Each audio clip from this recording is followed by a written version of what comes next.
The fact that you've got one group that is not made citizens and another group that is made citizens tells me that we have a difference of opinion, and I think we should require the Supreme Court to clarify that. The second thing is then, if they clarify that it is actual citizenship, then I think it is inherent on us as the Congress to begin to set the parameters to where we don't let those become the key to the door that allows entire families in on the birth. And so one suggestion, and it comes from Hispanics over in Las Cruces. We're having meetings, and one suggestion was that they might not be able to invoke those rights of citizenship until they're 18, until they're on their own. In other words, they have to stay with their family, wherever their family is. It's not that the family can come stay with them, it's that if you're a month old or 2 weeks or whatever, you have to stay with your family. So we keep the relationship in order there, that you don't get citizenship maybe until you hit the age of majority. Yes. Other questions? Yes, sir. What happens, the possibility does occur that you can get the Obamacare undefunded? You have to repeat it. Say it again.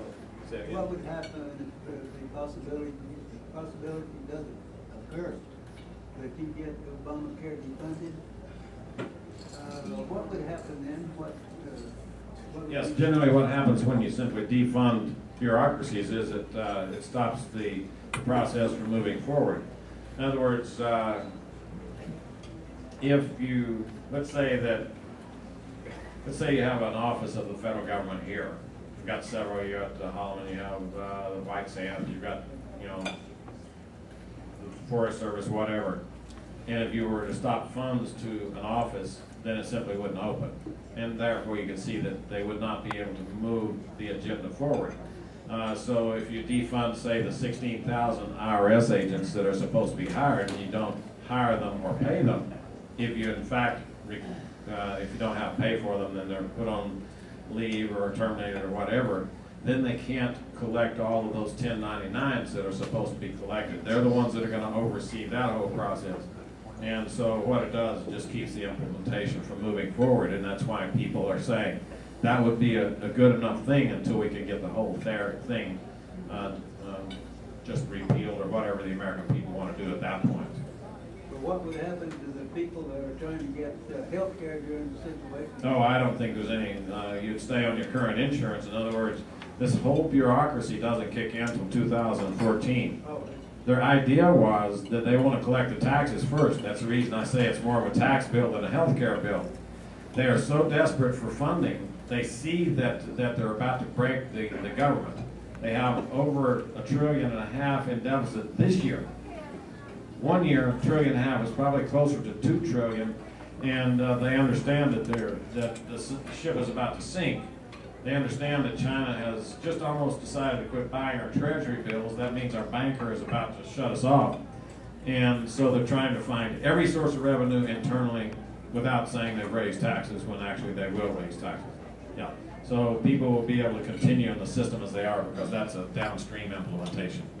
Yes?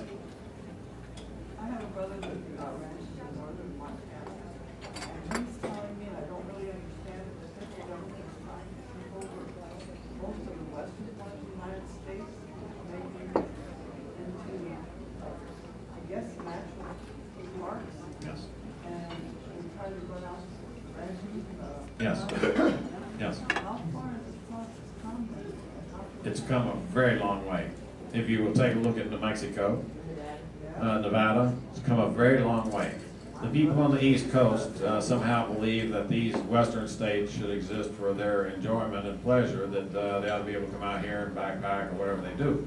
Is that part of what? Yeah, what happens to the people who are here, that's the bigger question.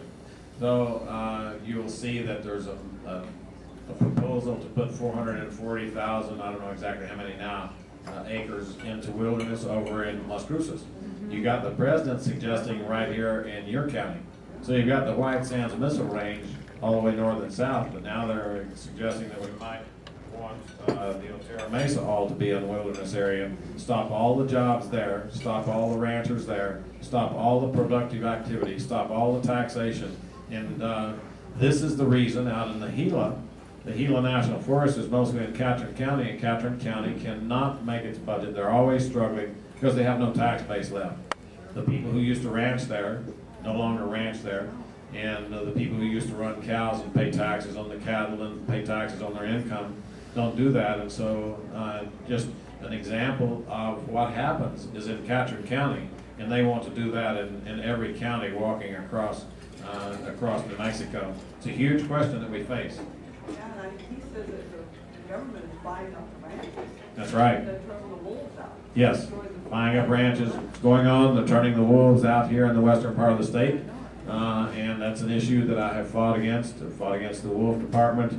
The wolves are getting better medical care than you all do. They track them, and if one of them slips and sprains an ankle, they get taken to the local wolf hospital and lots of treatment. It's costing about $1 million a wolf to implement the program the last time I checked. I'm sorry, but we don't have the money to do that. Put the wolves out there, and if they have babies, then fine, that's nature, you know. But let the ranchers protect themselves. That's the problem now. The ranchers are being driven out of business by the wolves. Well, it's about a civil war in northern Montana. All right. It's, I'm telling you, the Sagebrush Rebellion came up several years ago, and it was exactly about this information. Yes, sir.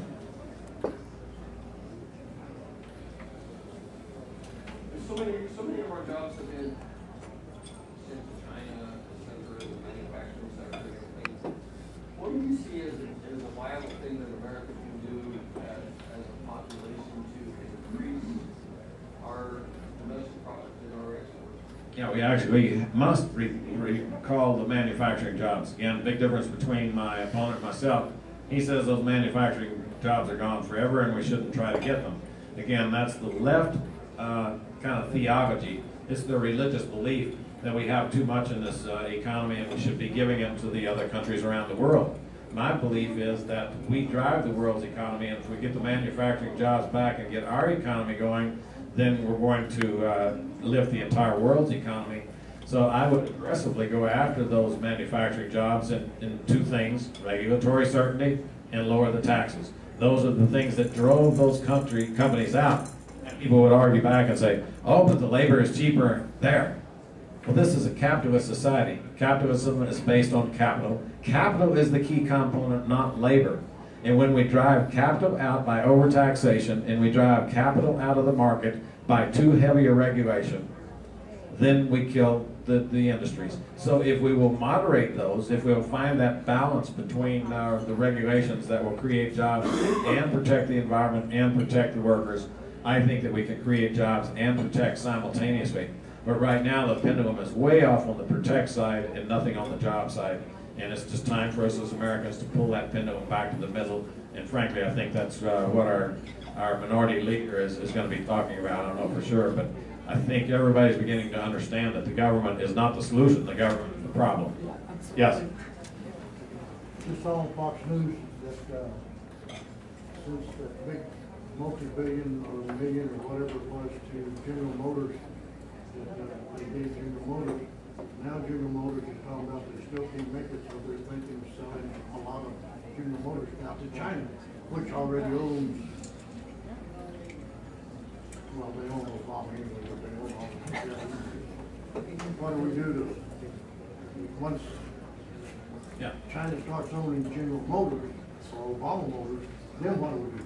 Well, I'm not so, I'm more worried, frankly, about the U.S. government investing tax money into General Motors than if China owns it. China owning it, then it's a part of the market system. They have to make it work. Their government would have to bail it out if they want to bail it out. When our government is putting our tax money in, then there's no end to it. They'll just keep pouring tax money. But the Chinese, that's withdrawing out of their economy and they end up making business decisions. Our government does not make that. If it was going to make business decisions, it would have tried to fix the post office a long time ago. It's not going to make business decisions. So there's a parallel situation back in, I think, the 70s or 80s that the Japanese decided they're going to buy up New York City. And they bought heavily in New York City real estate. And when New York City real estate collapsed, they lost billions and hundreds of billions of dollars that the Japanese had poured in there. So I'm not so worried about the Chinese buying a company. as long as they have to work on the level ground with everyone else. But does their money stay here in America, or does it go?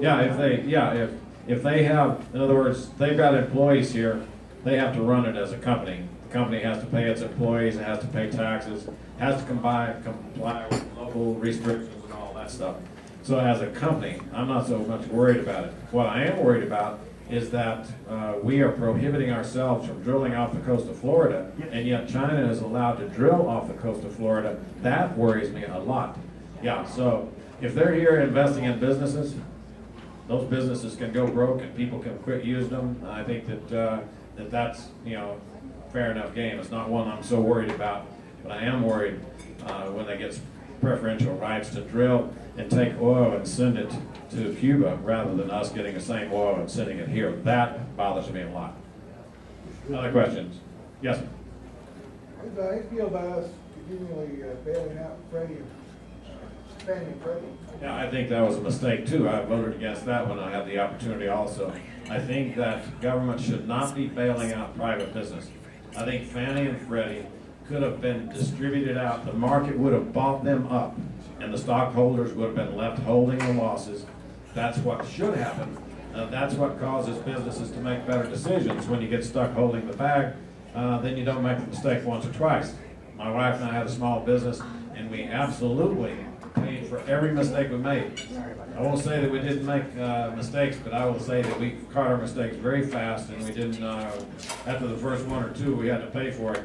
You just don't do them too often. If you do, you simply go out of business. So I think that that's probably the answer that that should have been implemented with Fannie and Freddie. Let them sink if they need to. They're making very bad decisions. And you see, we bailed them out 100%, and now they're back for another $30 billion. I do not think that we should chase bad investments with taxpayer money. Let investors chase those investments. Let investors voluntarily, not us, the American people, involuntarily. Yes. Thank you. I got on the program yesterday on cruises, and of course, Congressman Teague decided that there was no problem with Border Patrol not having any authority to enforce the illegal rules and everything. And at this time, what is the National Guard doing? We only have 100 out of that 1,000. Yeah. Yeah, before we had 6,000, today we got 1,000, and again, when you don't have anything, you have